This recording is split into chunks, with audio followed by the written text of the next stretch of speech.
Are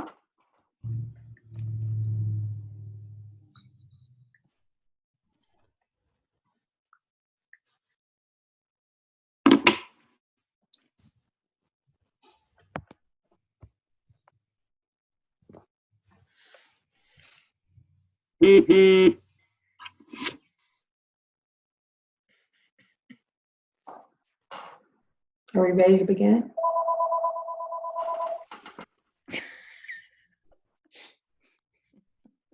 Disconnect the phone. I don't have a home phone, so I'm good.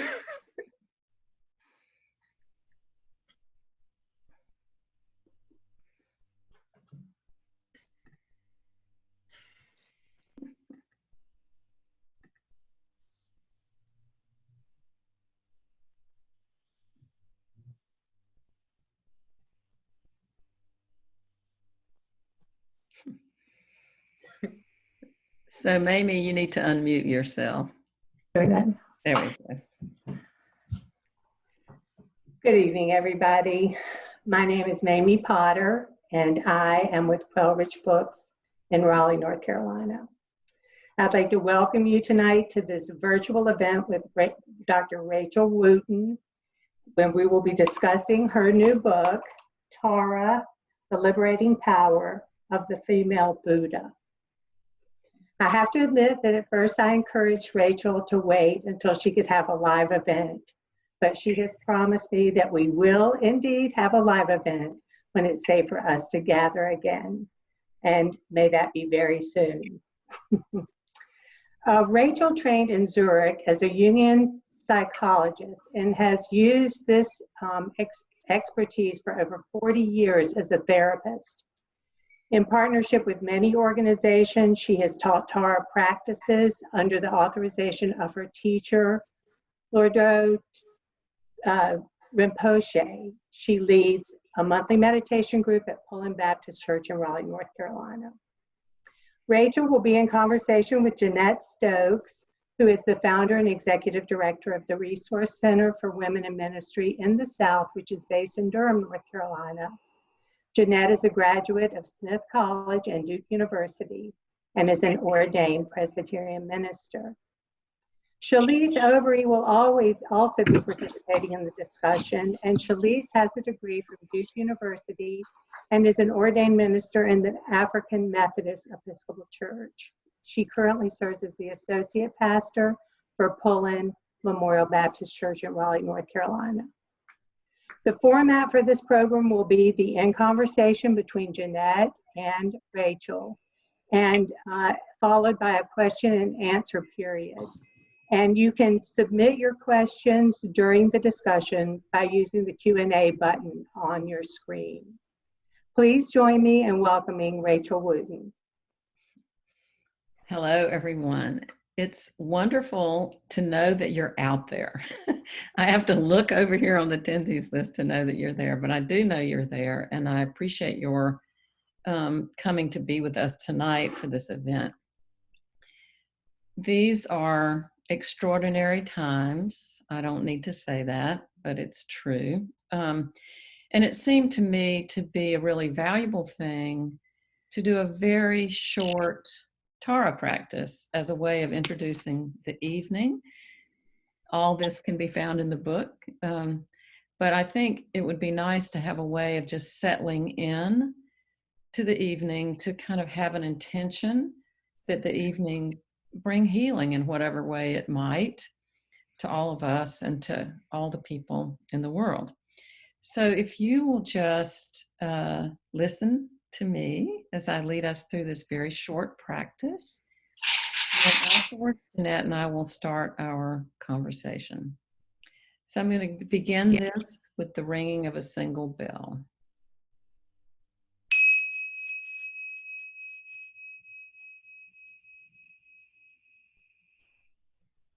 So I invite you now to notice your breathing. Don't change your breathing, but just notice your breathing.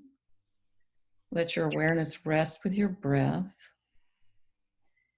And then feel yourself supported by whatever you're sitting on, a sofa, chair. You might even be sitting on the floor. And let yourself really relax deeply into the support, the physical support of wherever you're resting right now. And then allow an image of space, a vast space, the most beautiful image that comes to your mind, to arise in your mind's eye.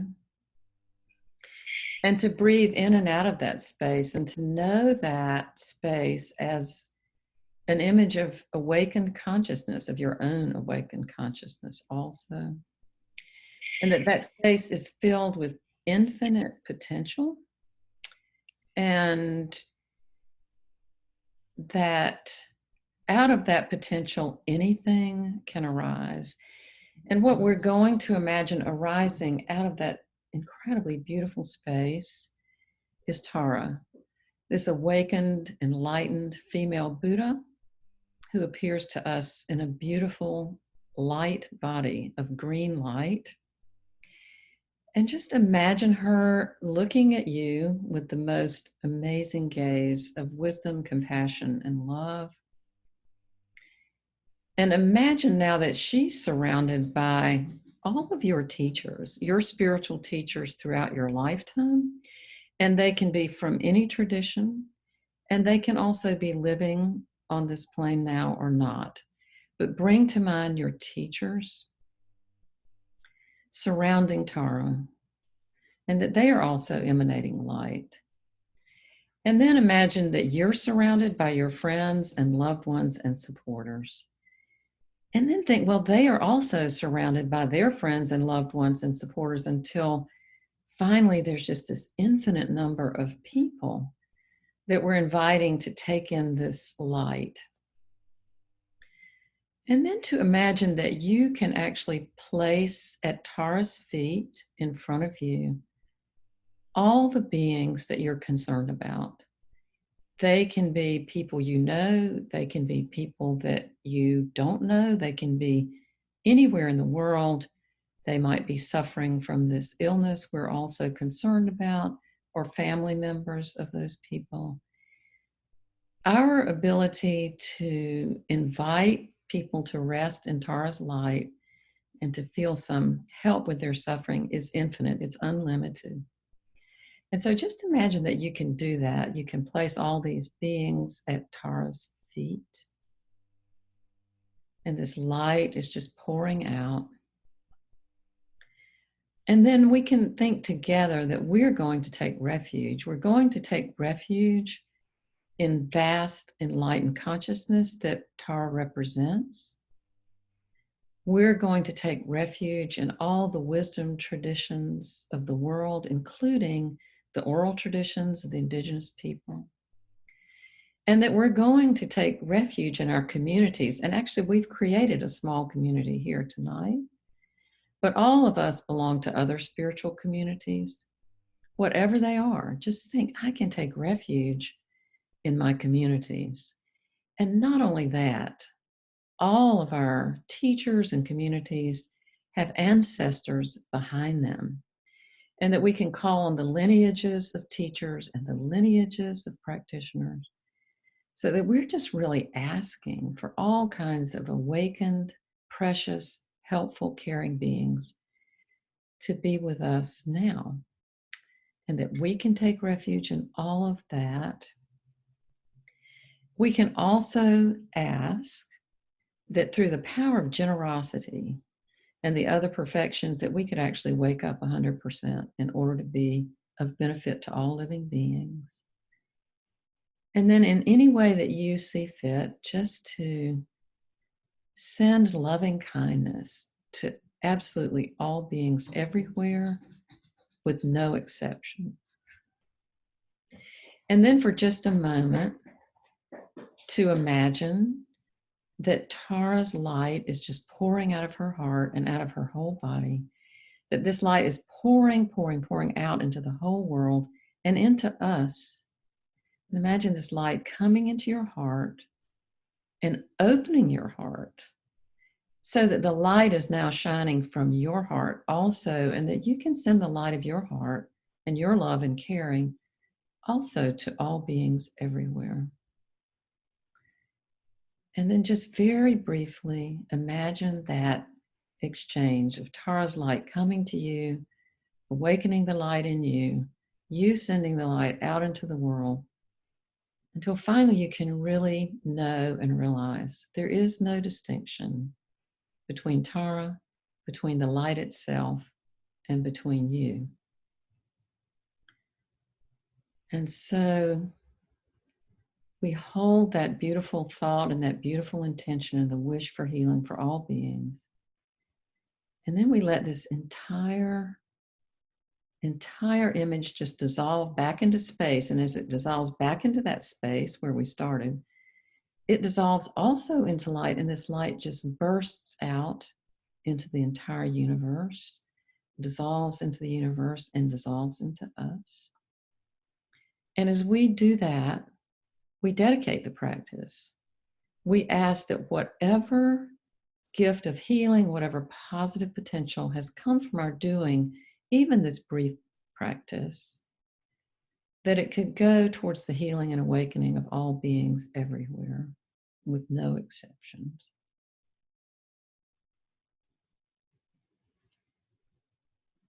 And now with this bell, I invite you to come back, gently, gently, gently come back into the room, and we'll get started.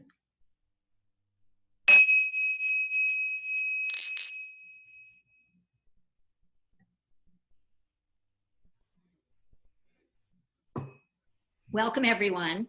I'm Jeanette Stokes. I've been knowing Rachel for just over 20 years, and in that period of time, she has introduced me to Tibetan prayer beads and Tara cards, and taken me to see the Dalai Lama in DC and to other Tibetan events. I am not a Tara practitioner officially, but many of you on this call are. Welcome. Some of you are new to Tara, the female Buddha of Tibet. You are also welcome.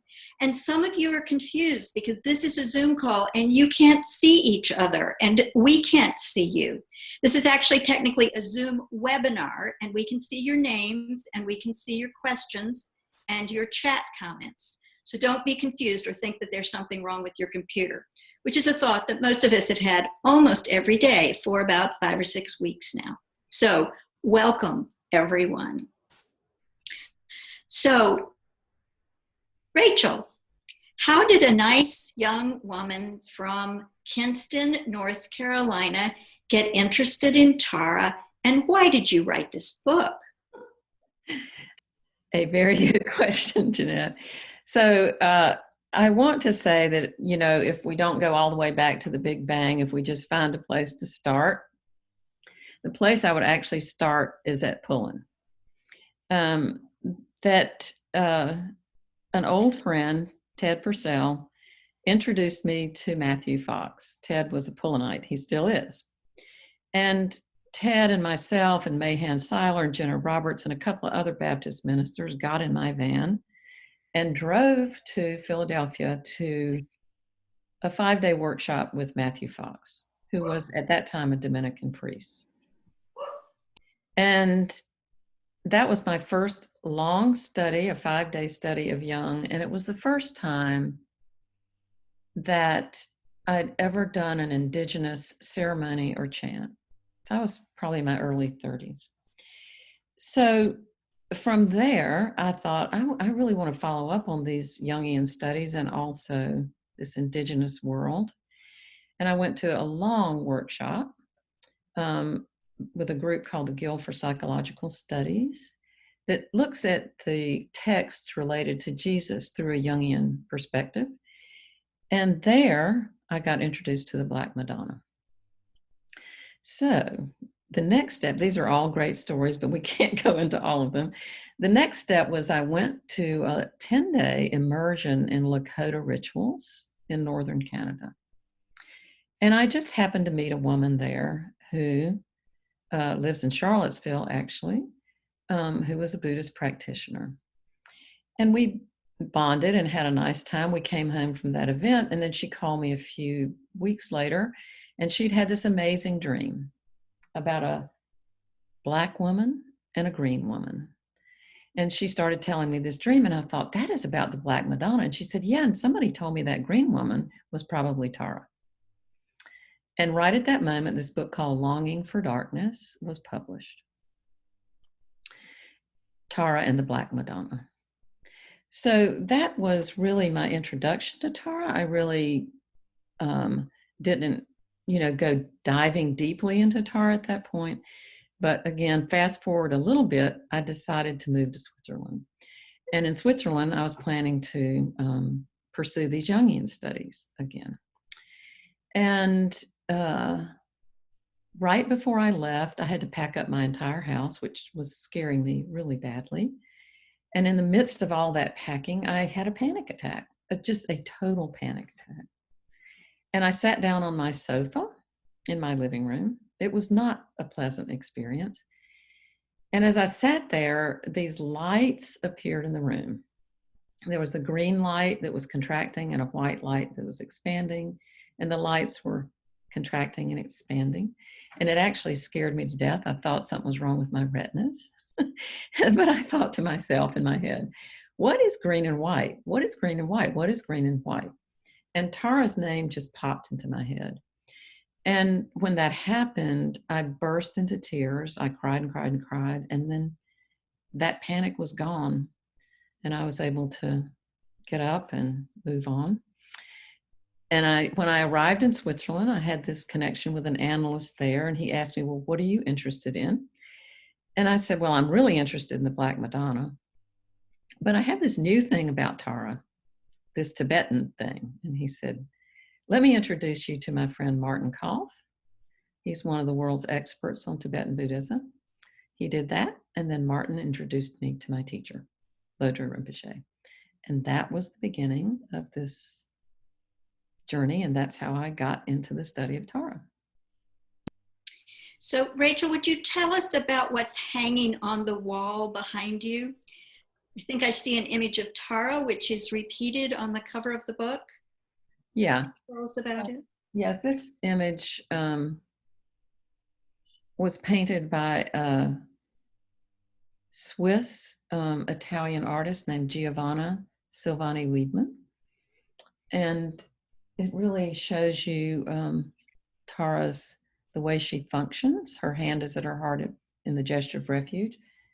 And her right foot is forward in the gesture of, I'm coming to help you. The minute you think of me, I'm coming to help you. And then what else is behind you? On the other side, Mm-hmm. that's a picture of Tara surrounded by the 21 Taras, by all of her emanations. And that's a complicated subject. So, can you tell us a little bit more about the process of getting interested in writing a book about Tara, about starting meditation groups, and how that evolved? I think that here I might just read a couple of paragraphs from the epilogue of the book. It's only a couple of paragraphs, and I think it really summarizes why I wrote this book. So here we go. As the publication date of this book drew closer, I found myself talking about it with people from rich and diverse backgrounds, and not a few of them asked, why did you write this book? And my answer was, because Tara helps. The teachings and stories and practices of Tara have given me a clearer, wider lens through which to review every aspect of my life, spiritual, emotional, intellectual, and psychological. I have brought my practices from other religious traditions, my career choices, my feminist yearnings, even my activist tendencies into the vast container of the Tara Tantras. I followed the thread of her roots back through the indigenous cultures of India and Tibet, and even further back to the great goddess Inanna of Samaria. And there I discovered a living path. With Tara, I had a living path to explore my connections to the Great Mother, the Divine Feminine, as far back as recorded history allows. And what I said next was that this journey has been so healing for me is that my hope is that it would be healing for other people. And that motivation is at the heart of all Buddhist practice. And it's the energetic force behind the practice of Tara.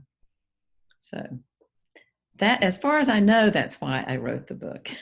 I think Tara put her foot on the back of my neck and said, "You're now going to write this book." So maybe you should tell us some more about Tara.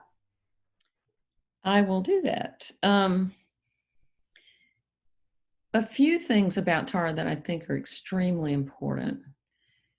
Her story arises in southern India, somewhere around 600. In Buddhism, up to that point, there had been no images. There had certainly been no idea that you would ask anybody for help. So in this culture of southern India, you had Buddhist practitioners, Hindu practitioners, you had shamanic practitioners, and all of this culture in southern India was affected by Samaria, which is where Inanna comes into the picture. So in this crucible of all these people exchanging all these different ideas and practices, that's where Tara arose. And with her arose the idea, I have Martin Koff to thank for this understanding, that one could ask for help,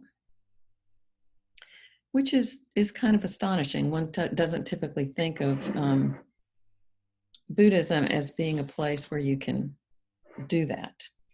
So my sense is that we all need that. And when the divine feminine arises, the idea that I can connect with her and ask for help is going to be there.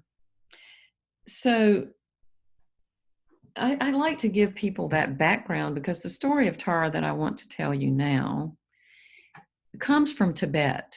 So this is really the Tibetan version of the story of Tara. And yet there is this much deeper background that lies behind it. So I like for people to know that background. So the story of Tara goes that there was this amazing female practitioner. And she was giving offerings to this Buddha of their age, whose name was Drum Sound, which is very interesting if you think about shamanism. Anyway, his name was Drum Sound. And she just was giving this Buddha these vast offerings, flowers and all kinds of food and music. Anyway, and her heart became more and more open and concerned for the well-being of all creatures and all beings.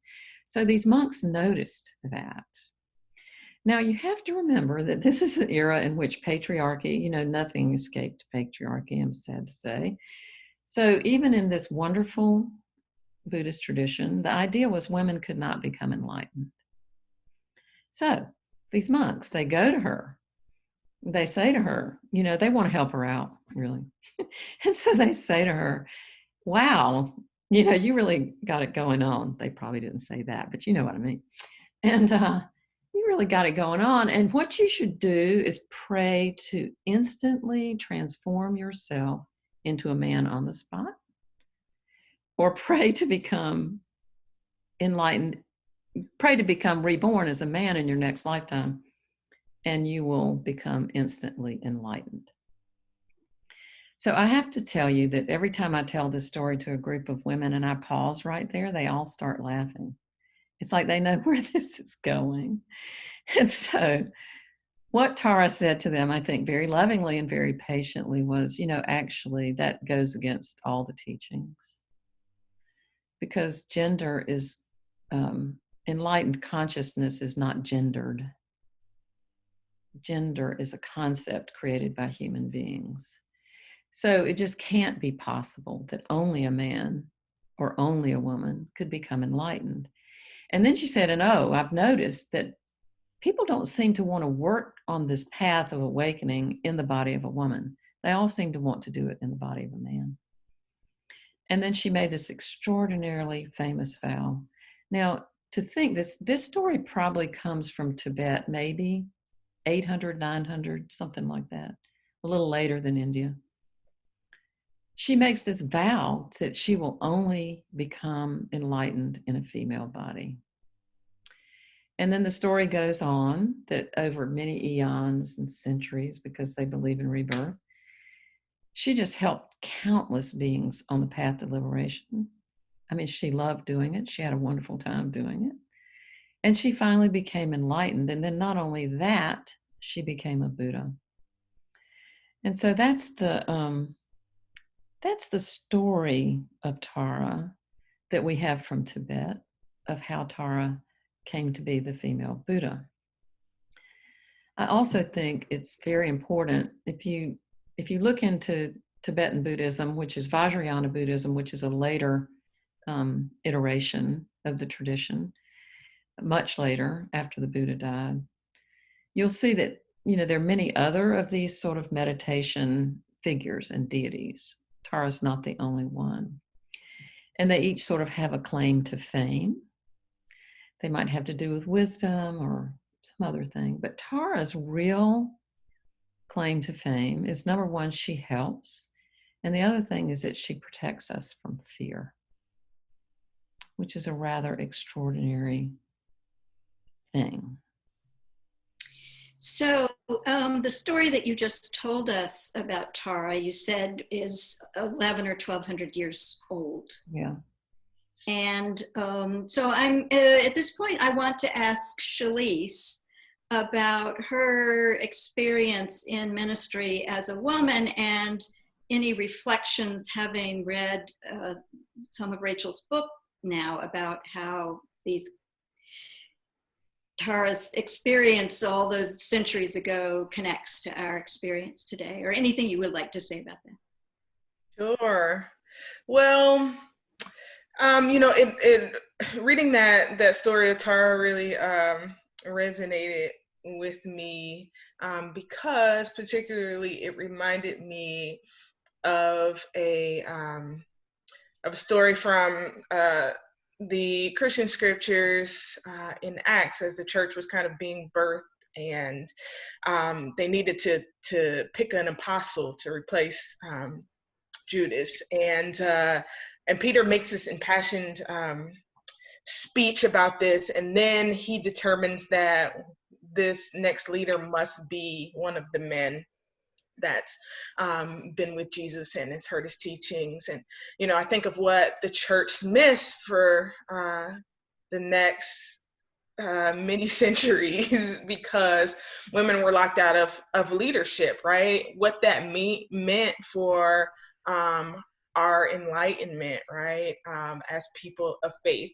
And then, like, the reality is that it still happens now. Now, I come through a tradition that had pretty smooth time as a female in ministry, though I can't say it's always been equitable, but it's not been as hard as others. That's not the experience of all of my colleagues. And then I was reminded just a couple of days ago, right, that there was an advertisement for this thing called Pastors University Online, and there were like 14 pastors in the that were going to be lecturing, and the topic was church tomorrow, ready or not, right? So the idea in this kind of like strange era, we're going to have to figure out what this next shift is going to be, and all of the people who were going to be gathered to figure that out and to teach everybody how to figure that out were men. Not one woman had been invited to lecture at this. And I'm like, we're still doing the same thing. Like, do you really think you're gonna figure that out if you don't invite women into that circle, and if you're not willing to embrace the divine feminine? Like, you're gonna miss it again, just like you did 1900 years ago. Thank you. Shalise, thank you for that. That is beautiful. Thank you so much. And would you put up this picture of the chapel at Pullen now, if you have it? Sure. I asked Shalise to show us this picture. This is where our Tara group meets. So you can see it's this gorgeous open space with these high ceilings with a labyrinth inlaid in the floor. So this is where we practice, this group of women and sometimes men doing this Tibetan Buddhist Vajrayana practice in this Baptist church on a labyrinth. Jeanette, you can tell me, is this the pattern from Lourdes? Is that? This is not the shark pattern. It's a version of that. Yeah, okay. So, you know, one of the things that's near and dear to my heart, and I think you can hear it, even the journey of how I got to Tara was a journey of many faiths. I would have never gotten to Tara had I not been involved with the Christian tradition, with the indigenous traditions, and also now with the Jewish tradition. So I think I just wanted people to see this picture of where we practice. It's really lovely. This is not us in the picture, but anyway. Thank you. Yeah, thank you. So, Rachel, I have two questions at this point. One is that there's another story of Tara that you tell sometimes that I'm very attached to, about her being born out of Avalokiteshvara. Yeah. And I'm wondering if you would tell people a version of that. Like a lot of important people in each religious tradition, there are a number of origin stories. Right. And so Tara has several, and this is another one. And I think people might enjoy this. Yeah, I think it's a wonderful story. So Avalokiteshvara is very famous in this tradition as the Bodhisattva of compassion, and his holiness is thought to be a living emanation of Avalokiteshvara. And there was a point in his development where he was so touched by all the suffering of people, they say, in the lower realms. That would be a pretty hellacious place to be, actually. And so he made this vow to his whole community that he was going to go down there and liberate all those beings from those realms. And that he just was so sure he could do that, that he made this vow. You know, I'm going to go down there. I'm going to do it. I'm not going to flinch. I'm not going to stop. And then he said, and you know, if I should flinch or something like that, better I should shatter into 1,000 pieces. So he leaps down into these lower realms. He starts liberating all these beings. He's really having a good time. It makes him very happy. Yeah, right. And then he decides to take a little break. I mean, he's not flinching. He's just taking a break. And he hears this noise behind him. And he turns around and looks. And what does he see? He sees that as fast as he's getting them out, they're falling back in. Some of them are new ones, and some of them are the same ones he just liberated. And then he shattered into 1,000 pieces. So all these great beings who had heard his vow and who was attending to, you know, they were watching. It's like a vision quest. They were tending to his quest. They put all the pieces back together again. And when all those pieces came back together again, he began to weep. And he cried so much that he actually cried a lotus pond. And this beautiful lotus bloomed in the pond, and then Tara bloomed from the center of that lotus. And, you know, what I like to say, and this is in the vein of what Shalise is talking about, and what we're talking about with Tara, is that for hundreds of years, that story was interpreted as Tara was born from Avalokiteshvara's tears. To me, that's like saying Athena sprung out of Zeus's head. You know, that's an old myth too. And so many of the women in the tradition feel like, no, it's really not that. It's like he was heartbroken by all this suffering. And from his broken heart, he was able to recognize Tara. And then he knew he had the feminine with him to help him from there on out. And the story goes, at that point, he then had 1,000 arms and many faces, so he could be even more helpful. Thank you. Some people know about Tara as green Tara. See in the tanka behind you that looks like she may be green. Yeah. And you said the other tanka that's up there is 21 versions of Tara. Yeah, I get out of her way.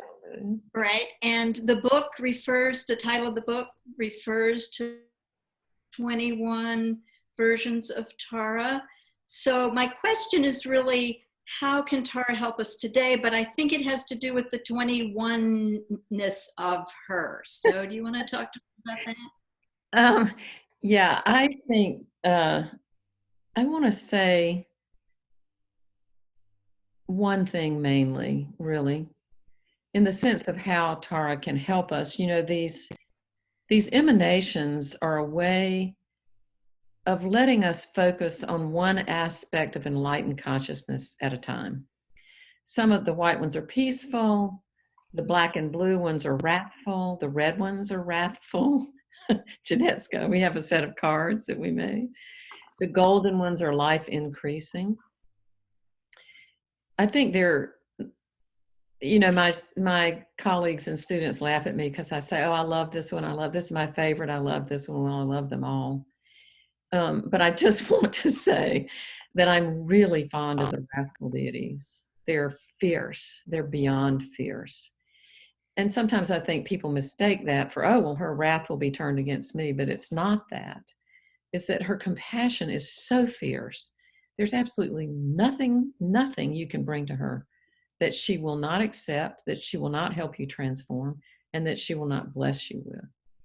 So I've been thinking about this a lot because I am a Jungian analyst, as Mamie said, and I'm really listening so much to the heartbreak and fears of people around this epidemic. And I have my own fears and heartbreak around it. And one of the things that people bring to me, which actually really resonates with me, is not only the grief and the loss and the sorrow and the fear, but the rage. And what I've come to feel is that that rage is often the flip side of the coin of helplessness and impotence. And I think that to be able to bring all of that to this fierce, wrathful deity, Tara, that is going to accept all of your mishigas, shall we say, and help you deal with your own feelings, your own negative feelings, whatever they may be. And then as that stuff dissolves, what arises inside is this sense of vast spaciousness. It's really amazing. It's one of the reasons I love the practices, and it's one of the reasons I like to teach them. It's what I would call a way in.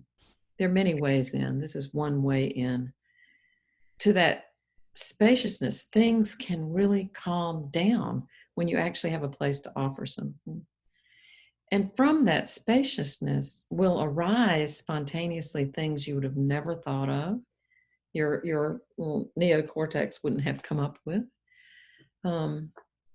Infinite numbers of possibilities. And, you know, Tara sits with her right foot forward. So she actually is, even in the Tibetan tradition, she's a karma of action or action deity. So she doesn't just sit around. Now she's, you know, one foot is in the meditation position, but the other foot's forward. So when she comes up off that cushion, she's come from that vast space of wisdom and compassion for all beings, but she's ready to act. And so I think this practice can help activists who might want to do an action, but to come from this space of caring for all beings. It's also a way to care for oneself. And the other thing that I think, which is extraordinarily important, is that these practices generate a positive energy that goes into the larger field. I mean, I think we can almost feel how heavy the collective energy psyche is right now. So when you really don't want to go out and do an action, these practices can be an action for yourself, for your own healing, but also to contribute to the larger field. Right. I think that Protestants and Jewish people are taught that God is always present. You don't really have to go find or hunt for God.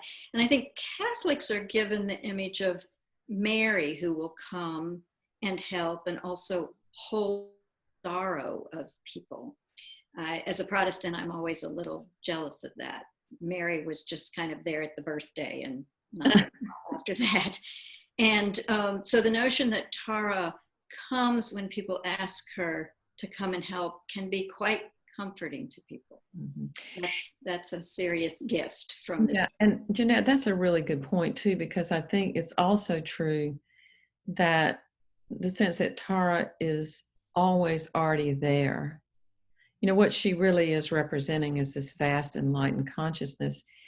And when we visualize her, which is a brilliant method actually for visual learners, you could say. But when we visualize this awakened, enlightened being, it's an outer reflection of an inner reality. And so the help is very mysterious, right? You go to a shrine of the Black Madonna, you will find crutches and wheelchairs. You know, people ask for help and they get it very concretely. There are stories like that from Tibet about Tara. And I also want to say that the profound and deepest help that I find is that when she helps you shed that fear, the contraction of fear releases and that open-hearted spaciousness arises. And that is help in and of itself. Wow. It's deeply comforting. So I'm going to turn to some of the questions now. And Lisa is asking a question that I was actually thinking about a moment ago, which is the relationship between Tara and Durga, or Tara and Kali. I really enjoyed learning some years ago that the wrathfulness of Kali and Durga were actually on behalf of people, not directed at us. So can you say anything about how they're related, if one is an emanation of the other? You know, I think that's another thing. All this reminds me of all the people that I've learned from, and the gratitude that I have for all of them is really immense. But I can remember many years ago, again, talking to Martin Koff about this, who said that, you know, in India, Tara and Durga are more or less the same. Durga is the more motherly, compassionate aspect of the goddess in India. And there's a great origin story about Durga, that she comes to help the gods who are battling the bad demons and they're losing. And then she shows up and she starts helping them all. And then she gets really, pissed off. And her forehead splits open when she gets mad. And out of that split open forehead comes Kali. Yeah. And then that becomes the extraordinarily wrathful aspect of Durga. Yeah. So they are very, very, very definitely related. It's also interesting to note Kuan Yin in China. I had always thought, well, Kuan Yin and Tara are the same, but actually Kuan Yin is the same as Avalokiteshvara. But it's still that same idea of this great compassionate deity. Thank you. So Emily is asking about teaching children about Tara. Wow. She teaches Buddhism to children, and right now is doing it virtually. We're doing everything virtually, and wants to know how to communicate the ideas of Tara as an archetype, as a part of oneself. That is a really great question, which, you know, I've actually never thought of. And even as I'm thinking about it, I would be willing to bet that there's some Buddhist children's books out there that might include Tara.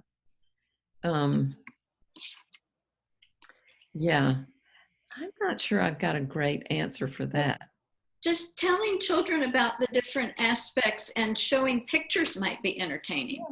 Before we got started tonight, I was a little nervous because there were supposed to be 100 of us, and there are over 100 of us on this call. And so I picked up a Tara card. This is the white number 19 Tara, and she is the one who removes all suffering. And I thought, okay, well, no nervousness, all gone. So, I mean, but a teacher could use an image like that, the 19th emanation. And the book is arranged in chapters, so that chapter 3 is about Tara number 3, and chapter 19 is about Tara number 19. We went through this really funny thing. Rachel went through this really funny thing with the publisher, where it was going to be one number off, and Tara number 3 was going to be in chapter number 4. And I don't think that's worked so well for anyway, Tara number 19 is in chapter 19. And so using that version of Tara to talk about fear and suffering, and how an emanation of Tara is the healing of that. I don't know, I'm making this up. What do you think? Well, I think that's great. And I also think, it's, one of the things I've loved doing, and I really do love doing, and I do it continuously, is I'm always translating in my own mind how the traditional indigenous threads and the Jewish threads and the Christian threads all mixed together with the Buddhist threads. And this practice has somehow enabled me to do it. And so I feel like I'm a kind of a translator in that way. And I think, thinking about her question, it makes me think of her as a translator, that she would be trying to think of how she might translate some of this wisdom into something a child could understand. I don't know how to say it, we'll do it this way, but the one thing that would be wonderful to transmit is this idea of this awakened, enlightened energy or consciousness is actually within them. The Chogyam Trungpa had this term for enlightened consciousness. Some people say Buddha nature, but he said basic goodness, which is a phenomenal phrase. Mm-hmm. And in the West, so many people suffer from this feeling of inherently bad. It's just, talk about an epidemic. So even the phrase basic goodness. So to be able to communicate to a child this beautiful figure who represents love and wisdom and compassion and care and help is also a reflection of your own heart. And I think that would be a wonderful message to give a child. Here's a question from Barbara that's a little sort of a follow-up on that, not about children, but can you say any more about Tara as a healer? Tara healer? Yeah. Or any of her 21 aspects? Several of the Taras, particularly the white ones, basically what you're doing is you're envisioning these rays of white light just flowing through you. And as it's flowing through you, whatever difficulties or kind of energetic knots are opening up and flowing out. The practices involve visualization and they involve mantra chanting. The visualization aspect is really alive. And you really are envisioning a subtle light body. And that is something we all have. We all have this subtle energy body.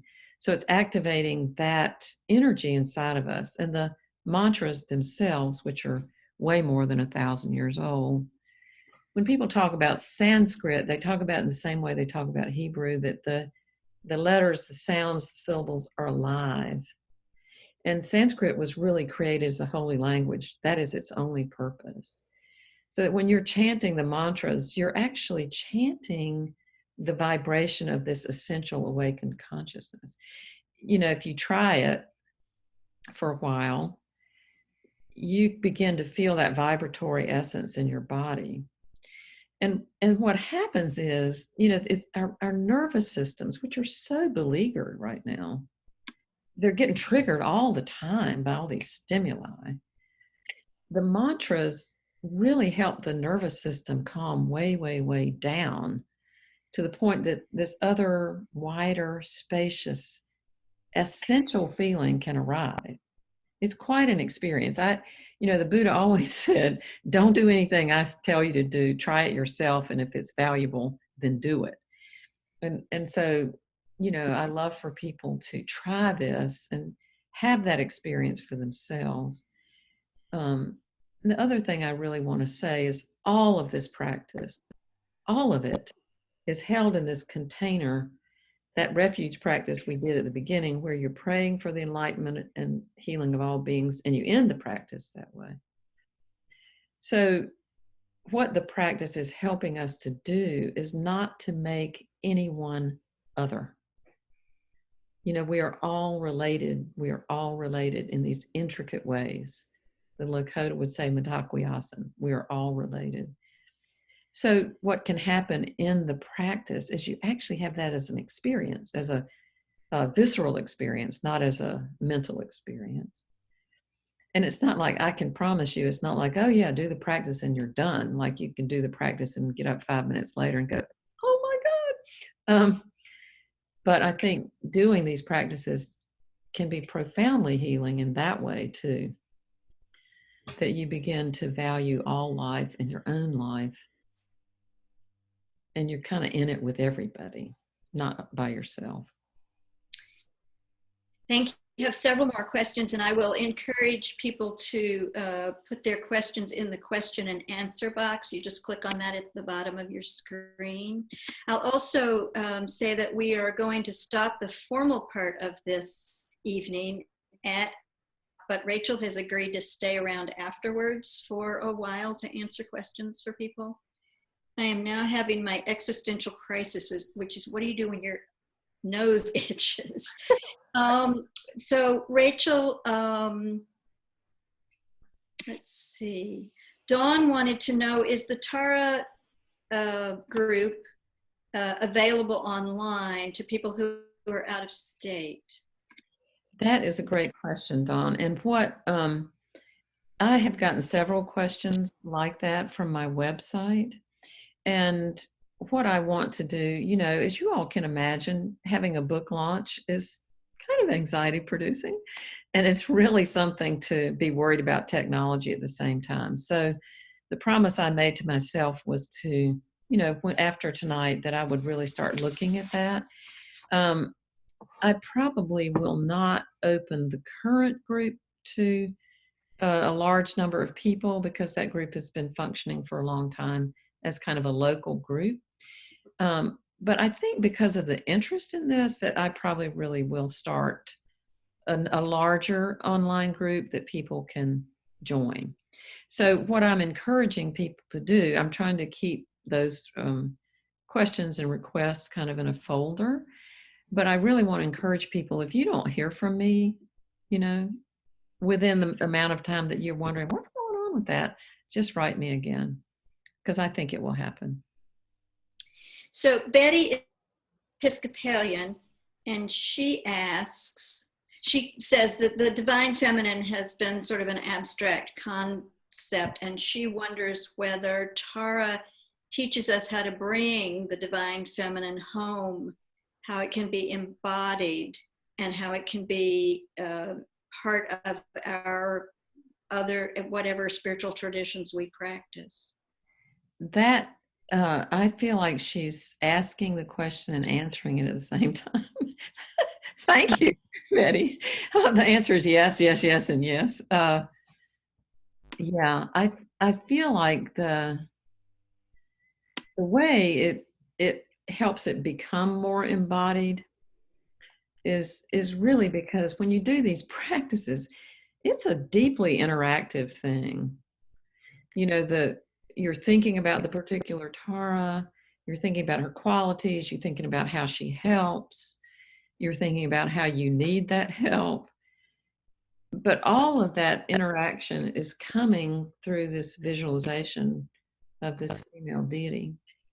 And I think it's wonderful to know her story, because you think, well, this person, this woman could relate to how I feel as a woman. Yeah, I feel like the practices themselves are embodied. And so I think it really does help to do what she's asking, to bring it home. And I really love active imagination. I mentioned the Guild for Psychological Studies, where we were looking at the Gospels through a Jungian lens. One of the things we did there was to do active imagination of these interactions with Jesus and women, or whichever one you picked. So I feel like going into stories, going into the characters of those stories, if you're from a different tradition, can also help you bring the into a more embodied form. It also helps to have female priests and pastors and EDs of nonprofits. Anyway, I hope that answers your question to some degree. Claudia wants you to know that if you have the bandwidth, she thinks you should start an online study group about Tara. So take note of that. Marion wants to know if you can give an example of a particular challenge that a person might have and how Tara might help with that. I think you have lots of those stories in the book. This is true. I'm just trying to think what would be what would be a good story to tell. Yeah.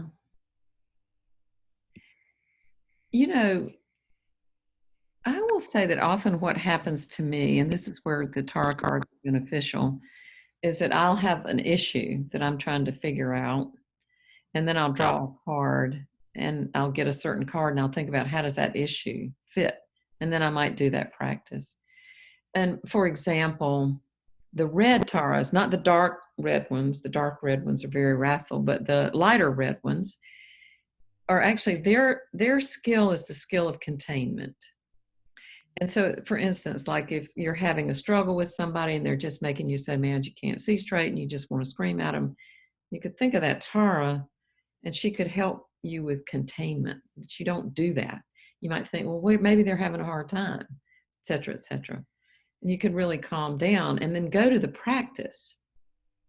And then the practice can help you see, well, this is why I got so irritated with that person.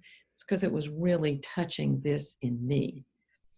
And then often you'll see, well, maybe that's what's going on with them. Then you can go back to that person and have a conversation that's not supercharged. I do know, and there are people on this call that have done this, that there are people who've done the yellow Tara practice when they've been very, very sick. And it has really gotten some people through some really difficult times with illness.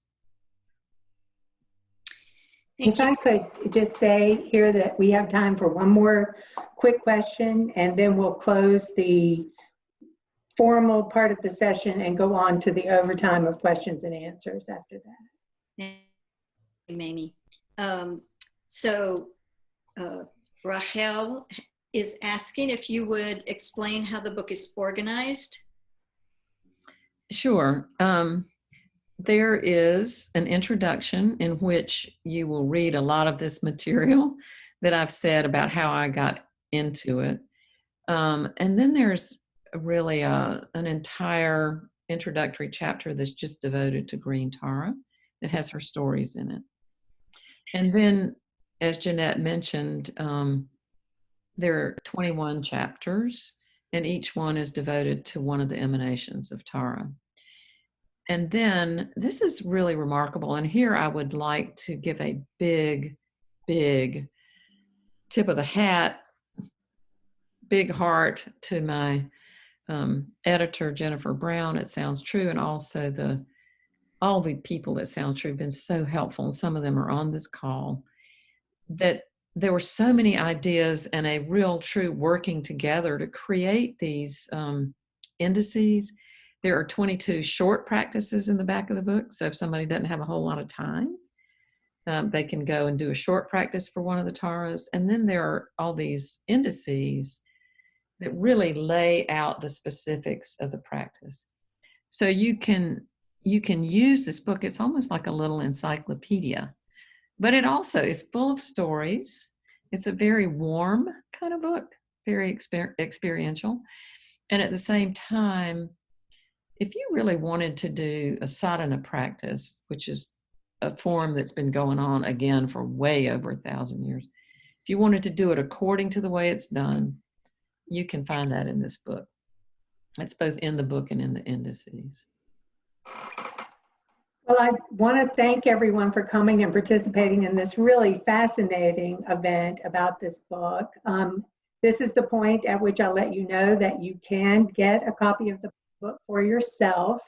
The book can be purchased at Quailridge Books in Raleigh, North Carolina, which is an independent bookstore. Right now, with everything that's going on, they're offering free shipping for online orders only. It's the only way that you can get the book is online, or that you order it from your independent bookstore. Please support them right now, or the Sounds True website, which is soundstrue.com. So I'm going to turn the meeting back over to Jeanette and Rachel, and the next 30 minutes, it will just be a conversation between the participants and the two of them. Thank you so much for coming. Thank you, Mamie. Thank you, Mamie, and thank you to Quailridge for sponsoring this, and thank you to Poland for housing Tara Practice for years, and to Shalise for being with us. I just want us to all give an online, see you are not an online hurrah about the publication of this book. For coming. So, Rachel, shall we go on with questions? Sure. Someone was asking, now it's scrolled away, about whether Kadapa Buddhism recognizes Tara. Oh, that was Judy. Okay. Yeah. So I want to say that the Kadampa Center, which is kind of between Raleigh and Cary, I think now, it belongs to a much larger organization called the Federation for the Preservation of Mahayana Buddhism. That's the FPMT. And although it's called the Kadampa Center, it really is not connected. There is a movement called the New Kadampa, which is a little, difficult for some people. So I like to make that distinction, that the Kadampa Center here in Raleigh-Cary is connected to the FPMT. And yes, they do a lot of Tara practice there. And someone is, Dawn is asking about the Tara cards, and I'm going to get you to wiggle your laptop so that we see more of Tara again. Do you see how you've shifted a little? Yeah, okay. This way? Yeah, good. Okay, so I held up some Tara cards. There are 21 emanations in green. And I think it's worth telling the story about Beth and how these got going, and I do too. First of all, where they are and if people can get them. Let me say that these cards were created in 2006. So they've been around for a while. And they were sort of the inspiration for the book. Right. This started out, Rachel was going to write a little pamphlet. Right. Go with these cards and then just sell those. So, yeah. So the pamphlet is how many pages long? 3.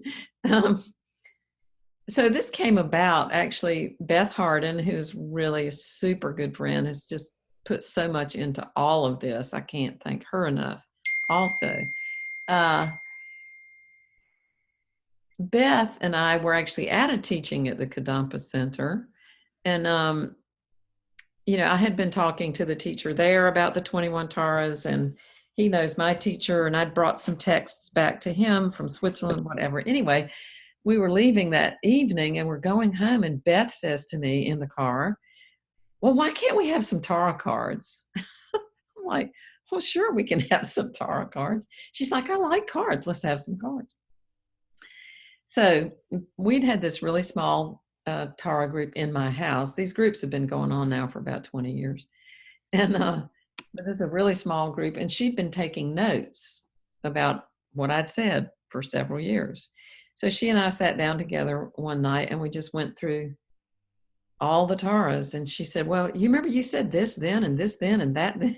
And I'd say, well, how about this? And she'd say, well, why don't you stick that in there? Anyway, so Jeanette, if you hold up one of those cards, what you can see is, maybe go back a little bit.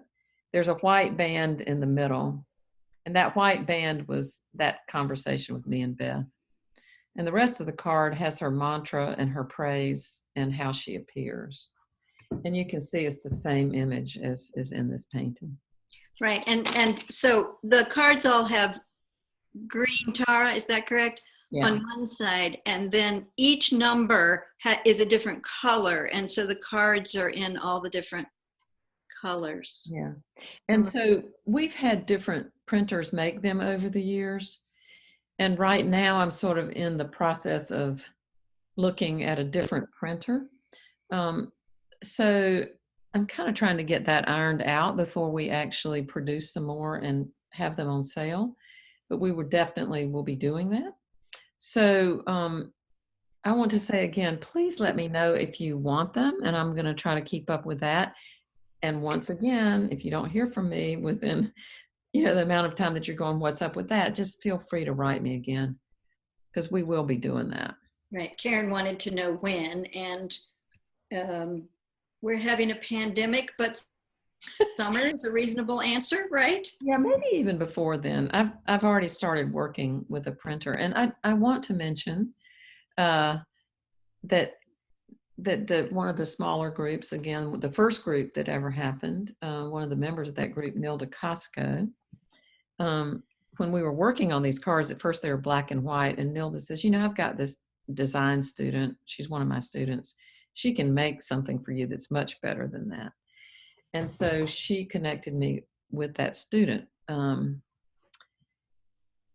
Claudia Weingarten was her name then. She's gotten divorced, and I think her maiden name now is Rabola. So I'm trying to actually get in touch with her right now, because she can help with some of the changes that we want to make.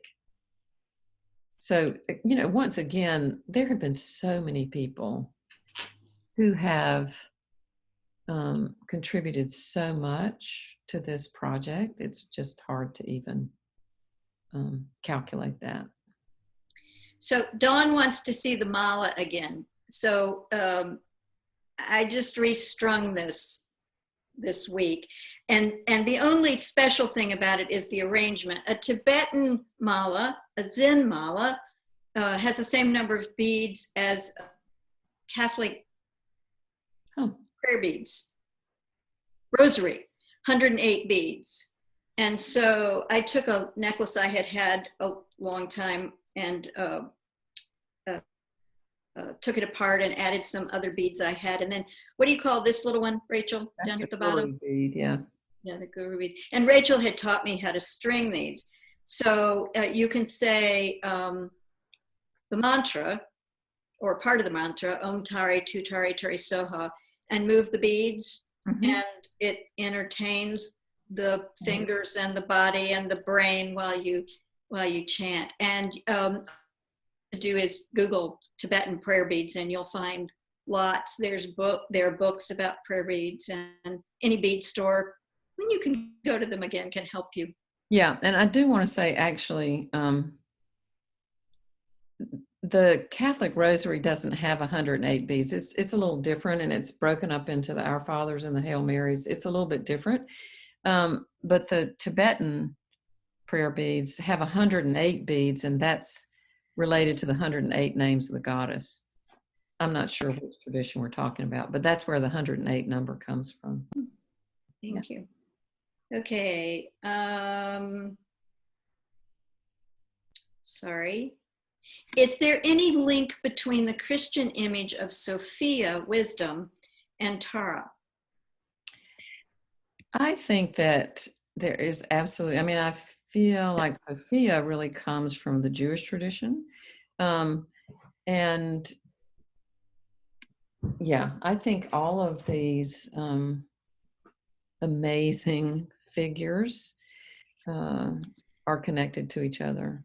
And this is one of the things that I really have enjoyed doing for myself, is looking myself for the connections. And I think if you're a person who's studied the wisdom literature, I think a lot of Jungians write about Sophia. I have not read what they've written, but I think they do.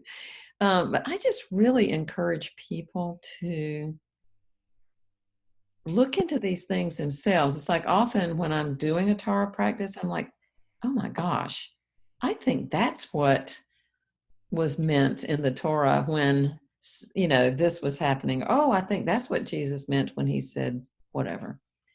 So I would say the answer to that is yes. And I would say have a good time discovering those connections. Yeah.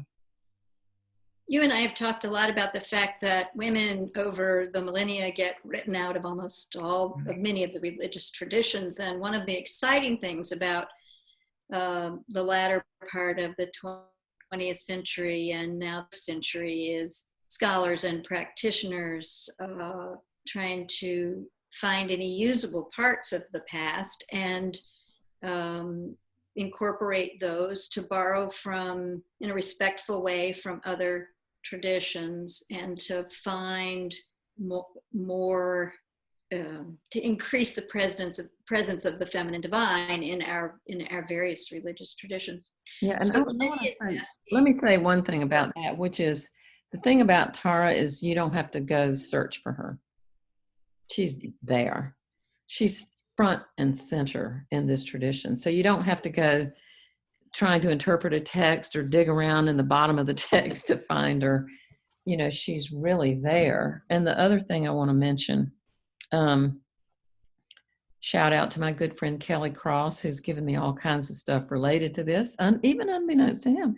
Many years ago, gave me a book called The Myth of the Goddess, The Evolution of an Image. And it's by a couple of Jungian analysts who actually traced the divine feminine as it appears in Judaism and Christianity and Hinduism and Mahayana Buddhism back to Inanna, the Sumerian goddess.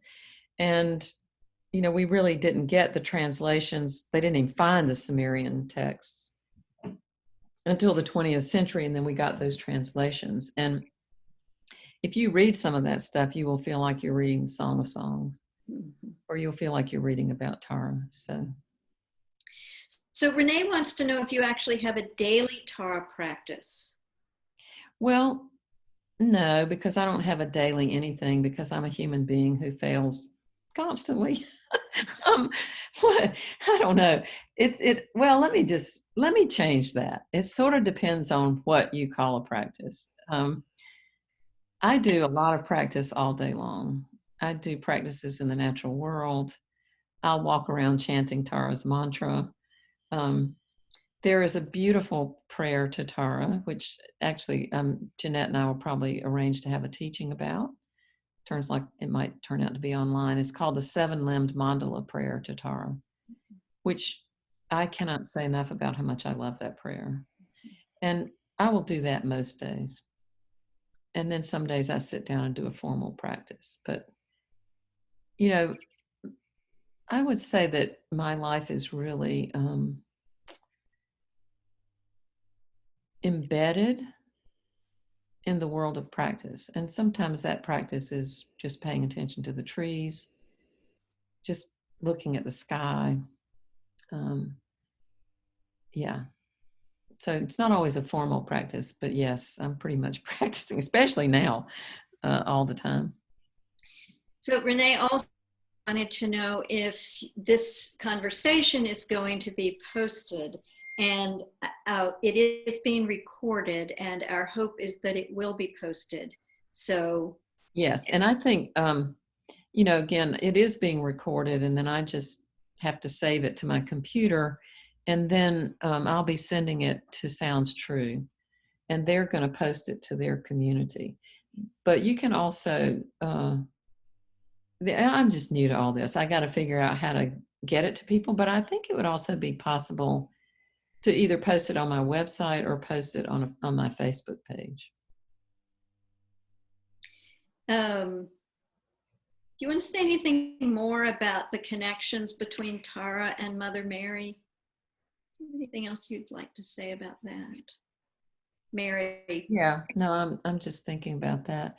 You know, I think like you, Jeanette, I grew up in the Methodist church, so I grew up as a Protestant and didn't really have such a connection to Mary. And I think the way my personal connection to Mary came through later was because of the Black Madonna. Right. And I have many statues of her. Here is a little one. This is the one that's in Einsiedeln. And if you were to go there, this is outside of Switzerland, she's always dressed in some amazing clothing, but this is what's underneath that clothing. Mm-hmm. And I think the reason I'm so deeply fond of her is because she's Black. And I think the Black Madonna actually probably goes back to Isis. I'm pretty sure of that. But I think that people all over the world needed this really earthy image of Mary, not this, white woman with the white and blue floating on a cloud kind of thing. Mm-hmm. That they needed this really earthy quality in the feminine that is really related to our suffering. And I think that's where Kuan Yin and Mary and Tara is the connection. It's like they are of the earth. Right. They are really, really connected to our suffering.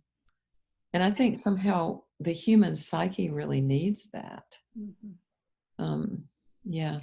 Does China Gallen's book, Longing for Darkness, talk some about this connection between Mary and Tara? I'm sure it does.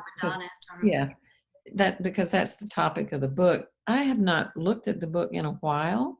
It's a wonderful book that I do remember. And it's really her experience. Like she... Right, of wandering the world and looking. And I think she started out looking for the Black Madonna like I did. And everywhere she went looking for the Black Madonna, she found Tara. Then she started going places looking for Tara, and she found the Black Madonna.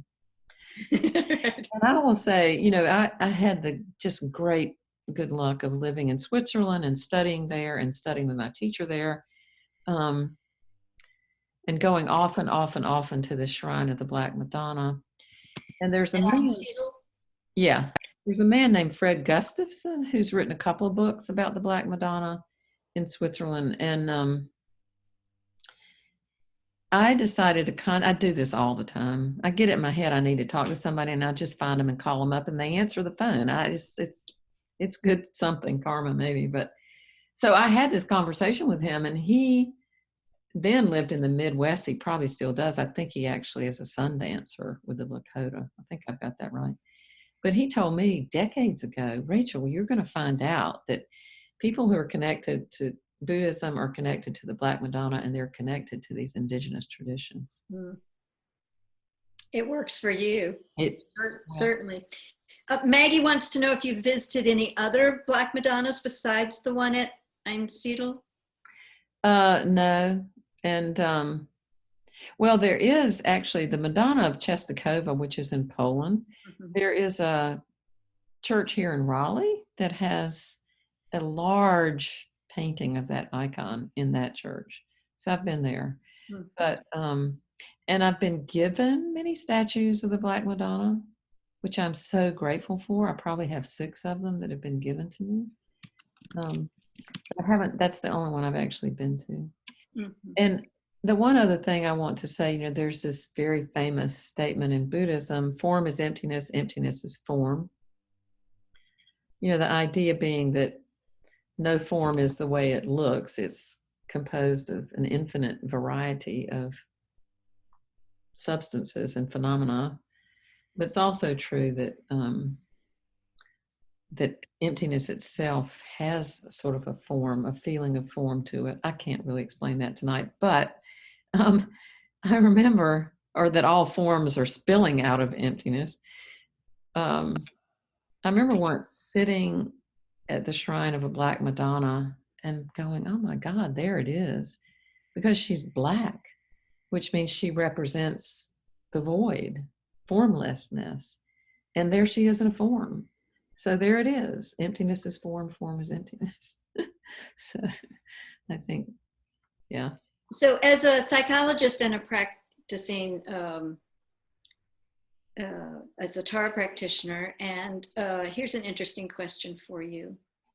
What difference between efforts to remedy psychological pathologies and the healing available to everyone through a connection with Tara? Do you think I think That I write a lot about that in the book, and I would say the fundamental thing is what I spoke about a little while ago. That I feel like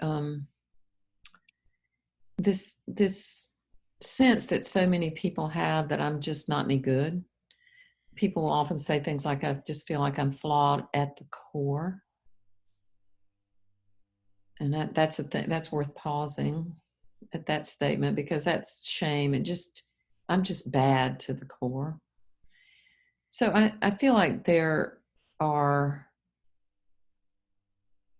this really crucial teaching, this teaching of basic goodness that's just the opposite of that. Mm-hmm.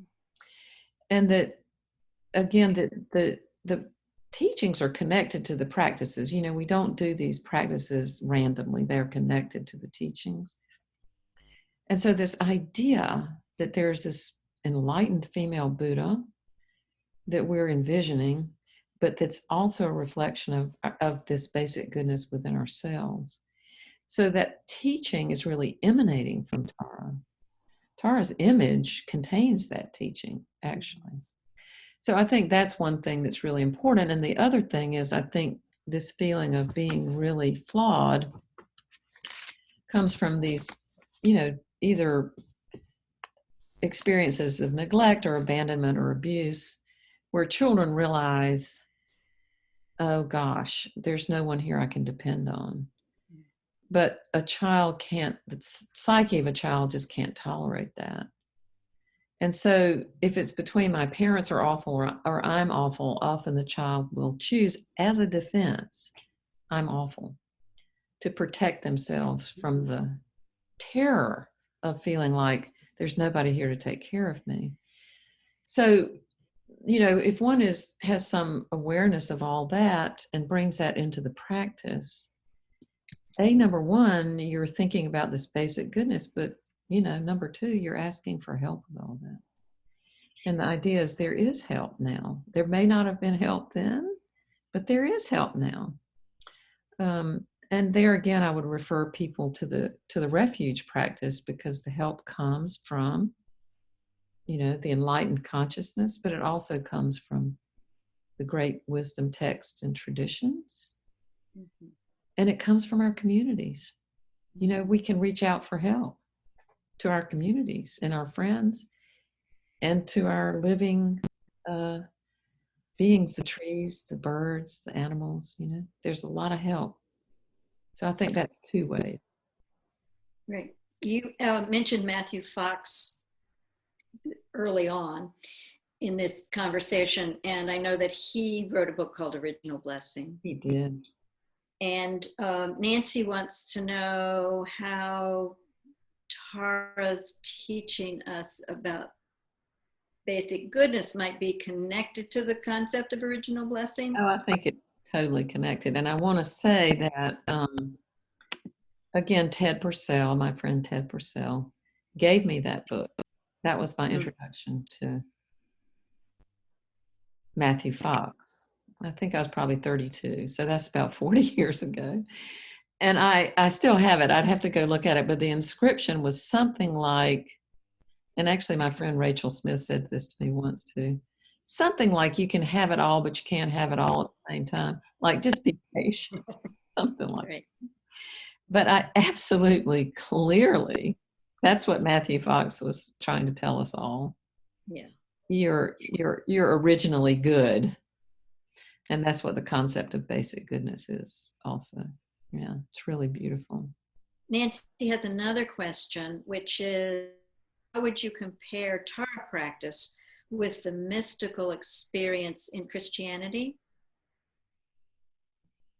You like mystical experiences. I know this about you from lots of traditions. So do you want to say anything about the connections? Yeah, I think that the realm of the mystical, which I think is where these practices are sort of located, and actually where they're designed to get us, is just out of that thinking brain, think, and also out of the nervous system reactivity into this more in-between realm. But the thing the mystics all have in common is experience. It's the experience of something. It's not the thinking about something. It's the experience of something. You know, and I believe these practices are designed, and I think that's what the Buddha was hoping for, to lead us to an experience that we could trust. And then your experience becomes your great teacher. I want to, what this reminds me of, and we're going to run out of time here shortly, was being at one of these workshops at the Guild for Psychological Studies. And this is 40 years ago. And, you know, not having so much confidence in myself or my own experience. And we had to draw a play part out of a hat. And I drew the part of a young nun who had a direct experience of Bridget, a direct experience. And she went and told the priest about it, and he told her she must be crazy and she didn't know what she was talking about. So I got that role to play of the one who had the direct experience, but was letting the priest knock it down. And as I was sitting out in this chair, looking at this part and thinking, well, what does it mean to me? That's what we were supposed to do. Literally, the earth moved underneath my chair. That was the earthquake of Oakland. Oh my. About not trusting your own experience. I started looking around like, are there trees blowing? Is there wind? What? And honestly, it wasn't until I went back inside and somebody said, there was this huge earthquake, and that's what we were all feeling. Yeah. So I think the mystical and these practices, and in any tradition, Christian, Sufi, Judaism, Hasidic, whatever, it's really designed to get you into the realm of experience, to learn to trust it. Right. Two more things. Beth wants us to remind everyone that you can sign up for Rachel's mailing list by going to her website. Tell them the website. It's just rachelwootenauthor.com. rachelwootenauthor.com, and there you can sign up for a website. Right. And I think this is a good closing question. Enlightenment and the word enlighten are used in a way that suggests these are earned or given or something. So how does one achieve? You know what, I'm glad you asked that question, because I think different traditions approach this differently, but this particular tradition is really that we are all already enlightened. It isn't something you earn. That it's our basic nature. Actually, we're all already enlightened. And the problem is that gets obscured, you know, by these different experiences we have, these traumas, et cetera, it gets obscured. And so what the practices can do is help remove the obstacles and the obscurations so that you begin to get glimmers of the awakened consciousness that's already within you. So I'm really glad you asked that question, because it is not a matter of earning anything. Yeah.